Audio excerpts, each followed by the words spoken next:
In this tutorial, I'm going to teach you how to create AI thumbnails for YouTube.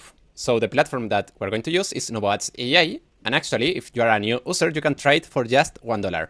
Once you arrive here, we're going to use the image section, and the settings that we're going to use are these. So now here, where it says describe your image, I'm going to use the following prompt that is going to be in the comment section. And here, where it says title, we're going to use the title of our video. For example, Mr. Beast documentary video, for example. And here in text overlay, we have to put the text that we want to appear here in the thumbnail. So let's put the best YouTuber.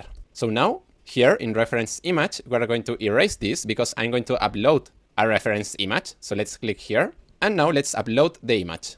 So now we have to click here.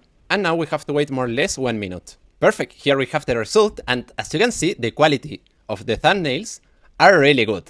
Actually, you can see here another examples that I created in other tutorials. So well, if you want to try this platform and do thumbnails like this one, remember that the prompt is going to be in the comment section and that you can try Novoads AI for just $1. So well, see you in the next video.